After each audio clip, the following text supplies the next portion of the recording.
याकूब के 12 पुत्र थे, पर वो अपने पुत्र यूसुफ को सबसे ज्यादा प्रेम करता था। उसने यूसुफ को एक विशेष चमकीले रंग का अंगरखा दिया। यूसुफ के भाई उससे ईर्ष्या करते थे, उन्होंने उससे नफरत की थे। उसने कहा, और तुम्हारे पूलों ने मेरे पूले को दंडवत किया। यूसुफ के भाइयों ने उससे और भी ज्यादा नफरत की। यूसुफ ने एक और स्वप्न देखा। सूर्य, चंद्रमा और 11 तारे मुझे दंडवत कर रहे थे। उसके पिता और उसके भाई कुड़कुड़ाए, क्या तू ये कह रहा है कि तू हम पर राज्य करेगा? एक दिन यूसुफ के भाई खेतों में उनके भेड़ों की निगरानी कर रहे थे। उन्होंने उसे उनकी तरफ आते हुए देखा। उन्होंने उसे मार देने और उसके सपनों का अंत करने की योजना बनाई।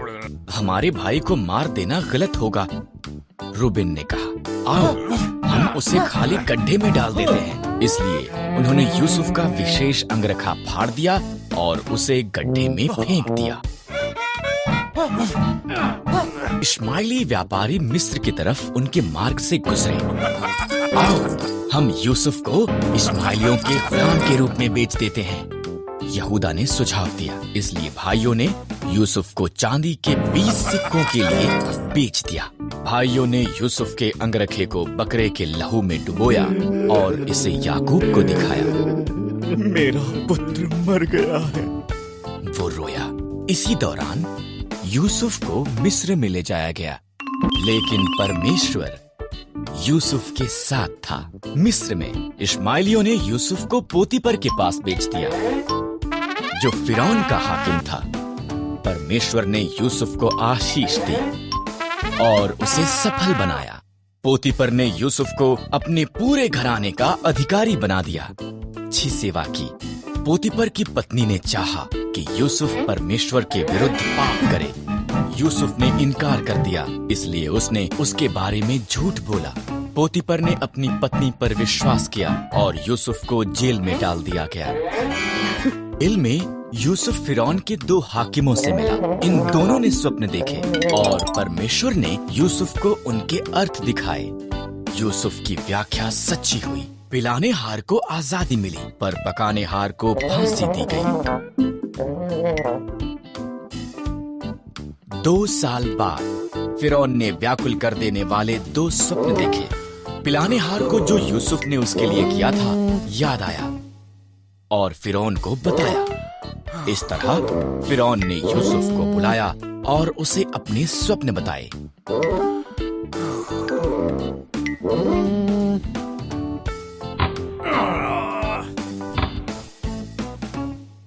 परमेश्वर ने यूसुफ को फिरौन के स्वप्नों का अर्थ दिखाया।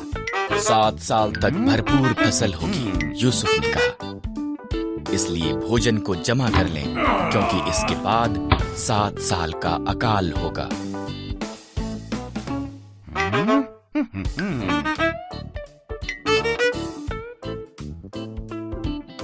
फिरौन यूसुफ की बुद्धि से प्रभावित हुआ, इसलिए उसने यूसुफ को सारा भोजन एकत्र करने का जिम्मा सौंपा। फिरौन को छोड़ मिस्र में कोई भी यूसुफ से ज्यादा शक्तिशाली नहीं था। यूसुफ के भाई मिस्र में भोजन खरीदने के लिए गए। उन्होंने यूसुफ को दंडवत किया, पर उसे पहचान नहीं पाए। जब उसने देखा कि वो बदल चुके थे, तब उसने उन्हें बताया कि वो कौन था।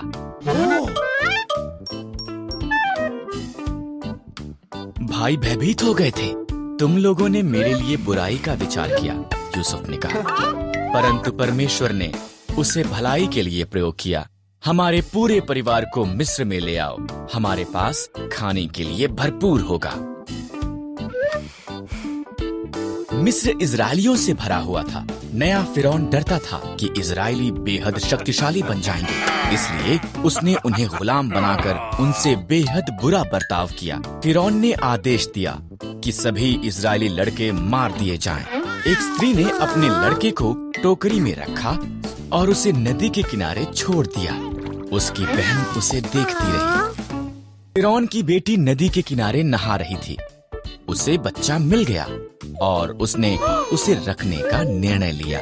उसकी बहन ने उसके पालन पोषण के लिए उसकी माता की सहायता की पेशकश की। फिरौन की बेटी ने उसका नाम मूसा रखा।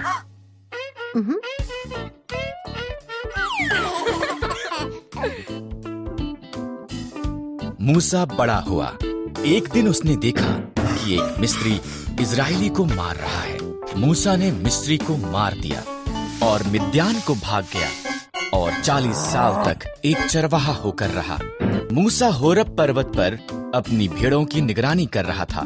परमेश्वर की आवाज एक जलती झाड़ी से बोलने लगी, मूसा, मेरे लोग कष्ट में हैं। मैंने उन्हें आजाद कराने के लिए तुझे चुना है।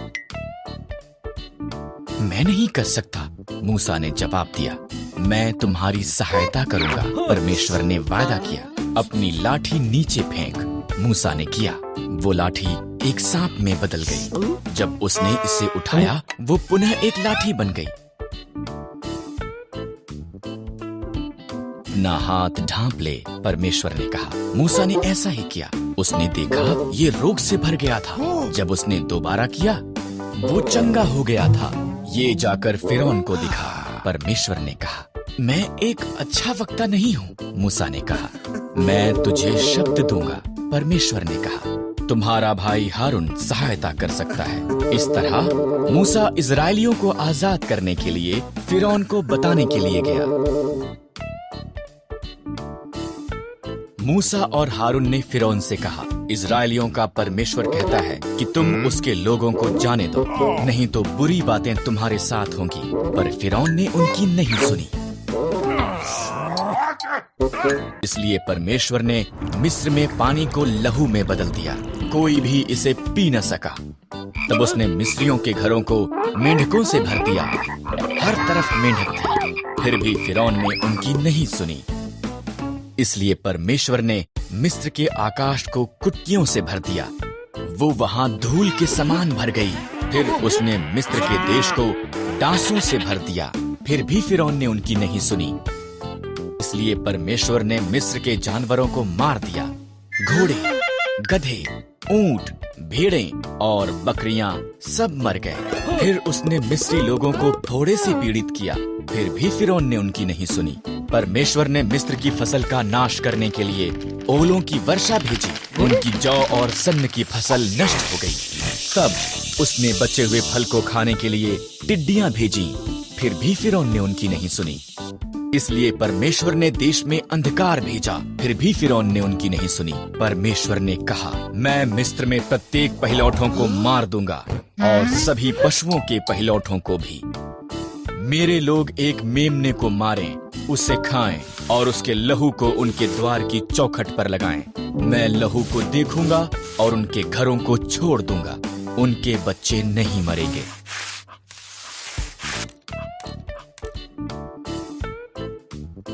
तुम इसे फसह कहोगे और सदा उसे याद रखोगे।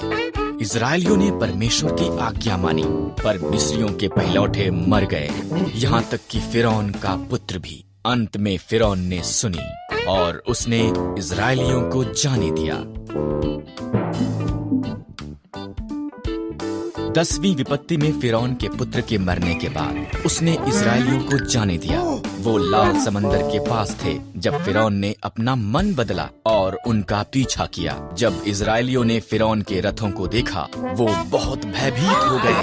लेकिन परमेश्वर ने मूसा को लाल समंदर की तरफ उसकी लाठी को उठाने के लिए कहा। परमेश्वर ने एक जोरदार हवा भेजी और समंदर को 2 भाग कर दिया। एक सूखा मार्ग प्रकट हो गया और इजरायली लाल समंदर के बीच में से निकल गए। यहाँ पर उनके दोनों तरफ एक पानी की दीवार थी। वो सुरक्षित दूसरी तरफ पहुँच गए। फिरौन और उसकी सेना समंदर में उनके पीछे गई। परमेश्वर ने मूसा को उसका हाथ बढ़ाने के लिए कहा। तब समंदर फिर से वापस एक हो गया और फिरौन और उसकी सेना डूब गई। परमेश्वर ने उसके लोगों की एक उजाड़ में अगुवाई की। उसने उन्हें भोजन और पानी दिया। उन्होंने सिनै पर्वत के पास डेरा लगाए, जहाँ पर परमेश्वर ने पहाड़ की चोटी पर मूसा को मिलने के लिए कहा। आग और धुएं से घिरा हुआ मूसा ऊपर चढ़ गया और परमेश्वर उससे मिलने के लिए नीचे आया। तब परमेश्वर ने मूसा को 2 पत्थर की पट्टियों पर 10 आज्ञाएं दी। अन्य देवताओं की आराधना मत करना, मूर्तियां मत बनाना, आदर के साथ मेरा नाम लेना, विश्राम दिन को एक विशेष दिन करके मनाना, अपने माता पिता का आदर करना, कत्ल मत करना, अपने पति या पत्नी से वफादार रहना, चोरी मत करना, लोगों से या जो उनके पास है उससे ईर्ष्या मत करना। अब लोग जानते थे कि कैसे परमेश्वर की आज्ञा का पालन करना है। मूसा ने 12 भेदिए को वायदे किए देश में भेजा। उनमें से 10 ने कहा, हम वहाँ के लोगों को कभी भी हरा नहीं सकते। पर यहोशू और कालेब ने कहा, परमेश्वर की सहायता के साथ हम इसे कर सकते हैं। डरे हुए लोगों ने 10 भेदियों की बात पर विश्वास किया। परमेश्वर ने कहा, यहोशू और कालेब के साथ केवल तुम्हारी संतान ही वादा किए देश में प्रवेश करेगी। इस तरह उजाड़ में 40 साल के बाद अब ये समय था। यहोशू ने 2 भेदियों को यरीहो में भेजा। वो राहाब नाम की एक स्त्री से मिले, जिसने उन्हें छिपाया और दीवार से नीचे उतरने में सहायता की। उन्होंने उसे और उसके परिवार को बचाने का वादा किया।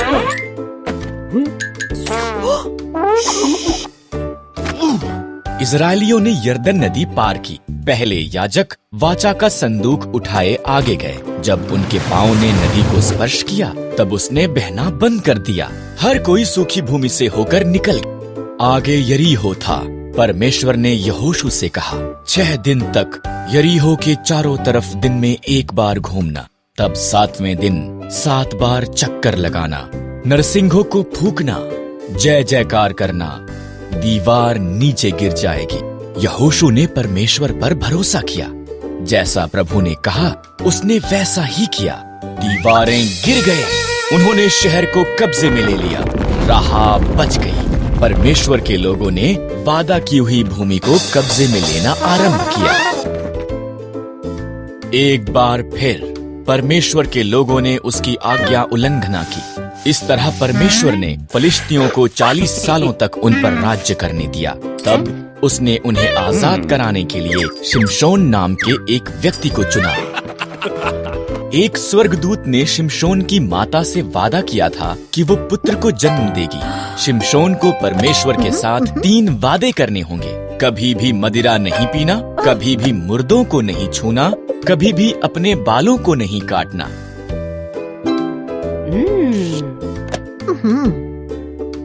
परमेश्वर ने शिमशोन को बहुत शक्तिशाली बनाया।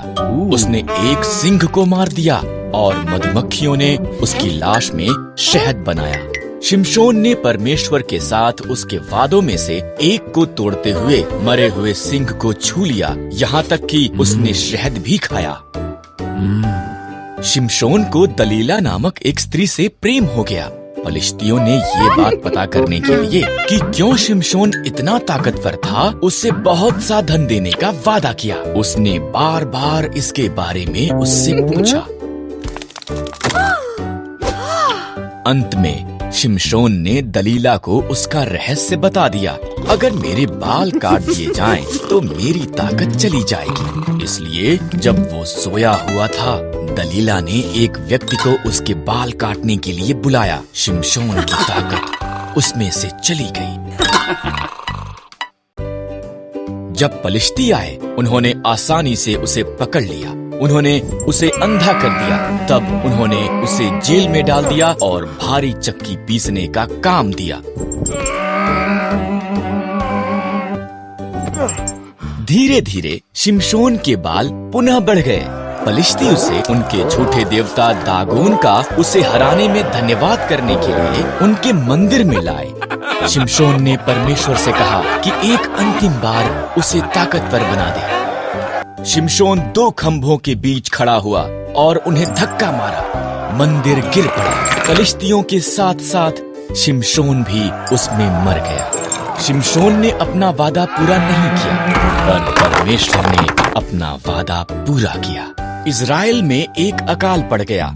एलीमेलेक, नाओमी और उनके पुत्र भोजन की खोज में मोआब को गए। एलीमेलेक मर गया। पुत्रों ने मोआबी स्त्रियों ओरपा और रूथ से विवाह कर लिया। तब पुत्र भी मर गए। तीनों स्त्रियों के पास पति नहीं थे। जब इज़राइल में अकाल समाप्त हो गया, नाओमी ने घर जाने का फैसला किया। मोआब में ही रहो, उसने अपनी बहुओं से कहा, ये तुम्हारा घर है। ओरपा वहीं रही, पर रूथ ने कहा, जहाँ भी आप जाओ मैं जाऊंगी। आपके लोग मेरे लोग होंगे, आपका परमेश्वर मेरा परमेश्वर होगा। रूथ और नाओमी इकट्ठे वापस इज़राइल को गईं। ये इज़राइल में फसल के कटने का समय था। नाओमी ने रूथ से कहा कि वो जाकर खेत में काटने वालों के पीछे फसल को बीन ले। खेत एलीमेलेक के संबंधी बोअज का था। बोअज रूथ के पास आया। तुम नाओमी के साथ बहुत अच्छी रही हो, बोअज ने कहा। घर छोड़ना मुश्किल रहा होगा, परमेश्वर तुम्हें आशीष दे। उसने रूथ को भोजन दिया और अपने जवानों को उसकी देखरेख करने को कहा। रूथ ने नाओमी को बताया कि क्या हुआ था। नाओमी मुस्कुराई। जब कोई मरता है, उसका निकट संबंधी उसके परिवार की देखभाल करता है। वो व्यक्ति उनका निकटतम छुटकारा देने वाला संबंधी है। बोअज हमारा निकटतम संबंधी है, उसके निकट ही रहना। इसलिए रूथ बोअज के निकट रही। वो हर दिन उसे और ज्यादा पसंद करने लगा। बोअज ने एलीमेलेक की जमीन खरीदी और नाओमी और रूथ की देखभाल की। तब उसने रूथ को उसके साथ विवाह करने के लिए कहा। रूथ से एक पुत्र ओबेद पैदा हुआ। ओबेद का पुत्र यिशै था। यिशै का पुत्र दाऊद था और दाऊद इज़राइल का महान राजा बन गया। इसलिए परमेश्वर ने रूथ को आशीष दी, ठीक जैसा कि बोअज ने प्रार्थना की थी।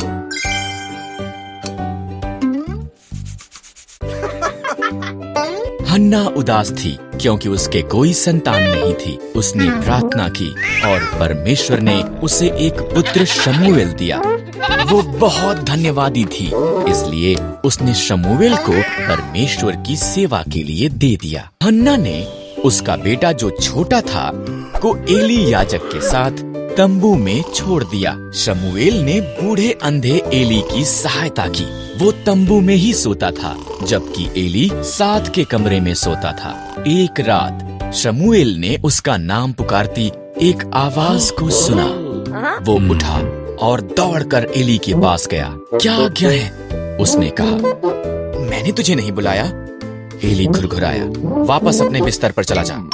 शमूएल वापस बिस्तर पर चला गया। उसने फिर उसका नाम सुना।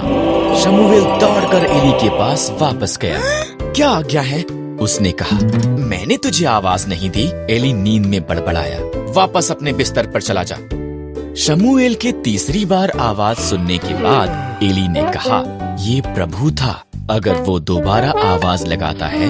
एली ने कहा, कहना, प्रभु बोल, तेरा दास सुन रहा है। इस तरह शमूएल ने वैसा ही किया। शमूएल, परमेश्वर ने कहा, क्या तू मेरा नबी हो सकता है और वफादारी से मेरे शब्दों को मेरे लोगों तक पहुंचा सकता है? मैं कर सकता हूँ, शमूएल ने कहा, और उसने अपने बूढ़े होने तक भी ये किया। इज़राइल के पहले राजा का नाम शाऊल था। राजा शाऊल ने परमेश्वर की आज्ञा नहीं मानी, इसलिए परमेश्वर ने शमूएल नबी से कहा, शियै नाम के एक व्यक्ति को ढूंढ, उसके पुत्रों में से एक नया राजा होगा। शमूएल को यिशै बैतलहम में मिला। उसने यिशै के 7 पुत्रों को देखा। वो सुंदर और बलवान दिखते थे। उनमें से कोई नहीं। परमेश्वर ने कहा, मैं बाहरी रूप को नहीं देखता, मैं एक व्यक्ति की आंतर्य दिल की परवाह करता हूँ। यिशै ने उसके सबसे छोटे बेटे को संदेश भेजा, जो खेतों में भेड़ें चरा रहा था। शमूएल ने उसे देखा और परमेश्वर ने कहा, वही है। इस तरह दाऊद नया राजा होने के लिए अभिषिक्त किया गया था। कुछ समय के बाद इज़राइलियों ने पलिश्तियों के साथ युद्ध किया। एक दानव पलिश्ती सिपाही गोलियत ने इज़राइलियों को उसके साथ लड़ने के लिए एक योद्धा को भेजने के लिए कहा, पर सभी इज़राइली डरे हुए थे। दाऊद सेना में उसके भाइयों के लिए भोजन लेकर आया। उसने गोलियत की चुनौती सुनी और डरा नहीं। परमेश्वर की सेना का अपमान करने की उसकी इतनी हिम्मत। दाऊद ने कहा, मैं उसके साथ युद्ध करूंगा। चंभित हुए राजा शाऊल ने दाऊद को अपने शस्त्र देने की पेशकश की। नहीं, दाऊद ने कहा, परमेश्वर ने जंगली जानवरों को मारने में मेरी सहायता की है। वो गोलियत के विरुद्ध भी मेरी सहायता। क्या मैं एक कुत्ता हूँ? गोलियत दहाड़ा। तुमने मेरे साथ युद्ध करने के लिए एक छोटे से लड़के को भेजा है। तेरे पास एक भाला है, दाऊद ने कहा, पर मेरे पास इस्राएल के परमेश्वर की सहायता है। दाऊद ने गोफन में पत्थर डाला और घुमा कर मारा। ये गोलियत के माथे में लगा और उसे नीचे गिरा दिया। इस्राएलियों ने पलिश्तियों को हरा दिया। परमेश्वर की सहायता के साथ दाऊद एक हीरो था।